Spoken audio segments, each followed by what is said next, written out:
Hi, my name is Czarina Sallutal, and I will give you a brief introduction about Darwinian Revolution. First, who is the man behind the Darwinian Revolution? His name is Charles Robert Darwin. He was an English naturalist, geologist, and biologist, best known for his contributions to the science of evolution. His proposition that all species of life have descended over time from common ancestors is now widely accepted and is considered a foundational concept in science. Now, what is Darwinian Revolution? Darwinian Revolution is a time in scientific world where Charles Darwin and his work specifically in theory of evolution emerge. It remains an acceptable phrase to describe the change and thought brought about by the theory of evolution. It is also a time where the world faced another turn and changes in events and beliefs happened in the world of science. It became a new stepping stone to new concepts and explorations. What does the Darwinian Revolution talk about? It talks about natural selection and theory of evolution, which was considered to be controversial. And the Darwinian Revolution benefited from earlier intellectual revolutions, especially those in the 16th and the 17th centuries, such that it was guided with human reason's ability to explain phenomena in the universe. The Darwinian Revolution is similar to Copernican Revolution as it shows demonstration of the power of laws of nature in explaining biological phenomena of survival and reproduction. During Darwin's time, he also published a book entitled On the Origin of Species, and it began a revolution that brought humanity to a new era of intellectual discovery. Hi, my name is Jouvee Reduta, and I will be presenting Theory of Evolution. A theory is an idea about how something in nature works that has gone through rigorous testing through observations and experiments designed to prove the idea right or wrong. When it comes to the evolution of life, various philosophers and scientists, including an 18th century English doctor named Erasmus Darwin, proposed different aspects of what later would become evolutionary theory. But evolution did not reach the status of being a scientific theory until Darwin's grandson, the more famous Charles Darwin, published his influential and controversial book On the Origin of Species in 1859. Darwin and the scientific contemporary of his, Alfred Russel Wallace, proposed that species evolve, or as they put it, undergo descent with modification, that new species come from pre-existing species, and that all living things can trace their descent to a common ancestor. Evolution by natural selection is one of the best substantiated theories in the history of science, supported by evidence from a wide variety of scientific disciplines including paleontology, geology, genetics, and developmental biology. The theory is sometimes described as survival of the fittest, but that can be misleading. Here, fitness refers not to an organism's strength or athletic ability, but rather the ability to survive and reproduce.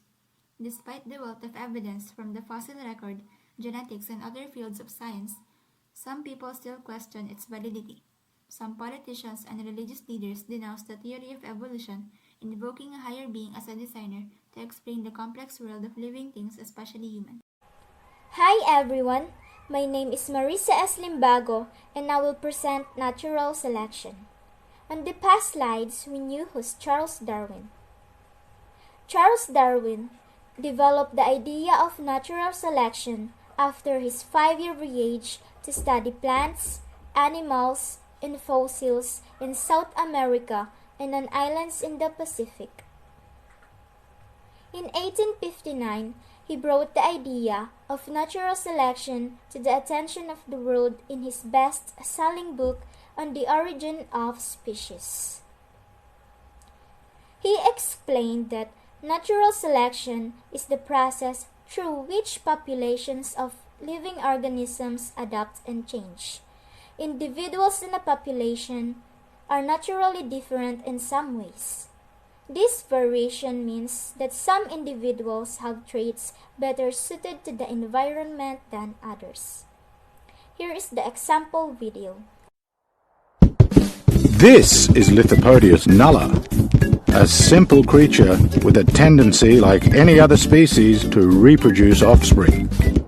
Lots of offspring. Although the offspring inherit many characteristics of their parents, no two individuals in the population are exactly the same. This variation is vital to the survival of the species, as only a fraction of the Lithopodius will actually survive long enough to reproduce themselves. As a result, only those with characteristics that are best suited for survival in the environment will pass on these successful traits to the next generation. Those with characteristics less suited to the environment are less likely to survive and reproduce.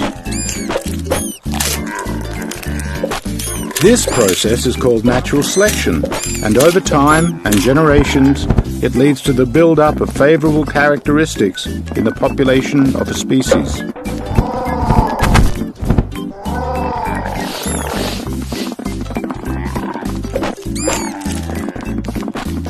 The result is a transformation of a population over time to suit its environment. This is known as adaptation.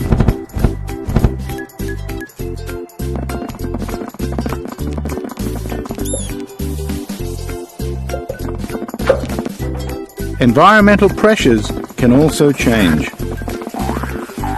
But as long as variation in a population exists, new adaptations can occur, ensuring the survival of the species.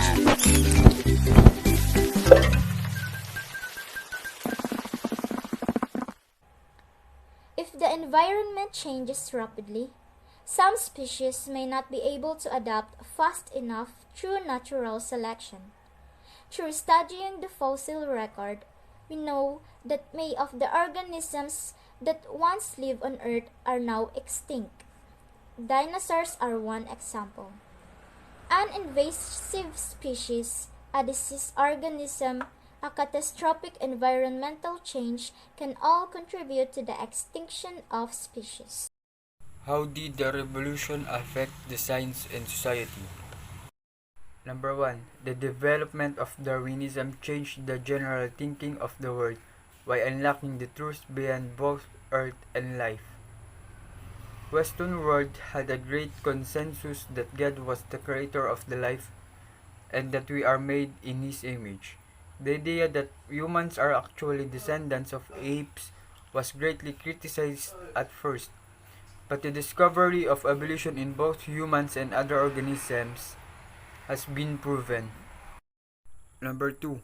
Darwinism allowed us to gain a better understanding of our world, which in turn allowed us to change the way that we think.